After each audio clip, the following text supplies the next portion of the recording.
د میدان وردګ ولایت د اطلاعات او کلتور اړوند مجاهد ملي موزیم چې درې برخې لري اوس مهال پکې د ځینو ولایتونو د مجاهدینو وسایل چې د امریکایي اشغال د ماتولو لپاره یې کارولي، د شهیدانو آثار چې استشهادي بریدونه یې ترسره کړي او د زرګونه کلونو مخینه لرونکي تاریخي آثار پکې ساتل کیږي. د دې ولایت د اطلاعات امیر حاجي نجیب الله فکرمن په وینا د یادو آثارو شمیر شاوخوا 300 قلمو ته رسیږي چې په لوړه کچه یې د لیدونکو پام ځان ته اړولی. د مجاهد ملي موزیم چې د اطلاعات او فرهنګ ریاست کې جوړ شوی ده 3 برخې لري. یو هغه نظامی توکي دي چې د اشغالګرو په مقابل کې مجاهدینو په تیر شلو کلونو کې لدین استفاده کړې ده. تقریبا د 15 شاوخوا نوع لري چې تعداد اوس سلګونو ته رسیږي. اکثره د دې ولایتو د غزنی ولایتو د بعضی نور ولایتونو مجاهدینو چې د اشغال په مقابل کې تخنیکی وسایل و موزیم ته راوړي دي.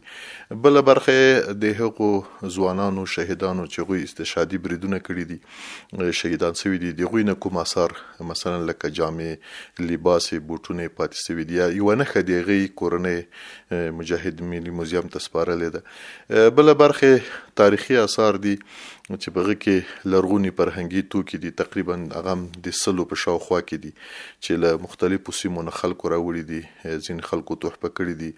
ښاغلی فکرمن وایي چې د مجاهد موزیم لیدو لپاره د لوړپوړو چارواکو سربیره له بهرنیو هیوادونو هم سیلانیان راځي.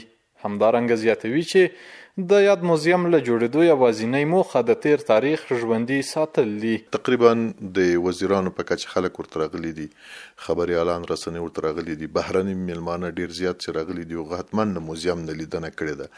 د دې موزیم د جوړولو په غول کې یو مخ هدف دا هم چې افغانستان مجاهدینو په تیر انقلاب کې د روسانو په وخت کې چې کومې کارنامې وکړلې موږ اوس هم په لاس کې نه لرو.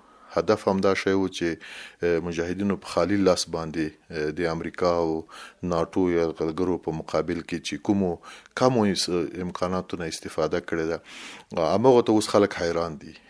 یعنی اکثریت خلک چې اوس کله د بشکی تخنیک کله د ماین تخنیک کله د چسپکی ماینونو کله د توجیهي ماینونو دا تخنیک چې وګوري ډیر زیات خلک راځي. مثلا یو څه چینایان او بهرانيان او المانیان د خلک راغلي او روسانو خبريالان کله چې وکتل هغوی چې کله ریپورت په جوړ کړي و نو په هغه اساس باندې ډیر خلکو توجه راړولې ده. د میدان وردګ ولایت د اطلاعات او کلتور ریاست مسؤلین له ټولو هغو وګړو چې د مجاهدینو شهیدانو او تاریخي آثار لري مجاهد موزیم ته وسپاري.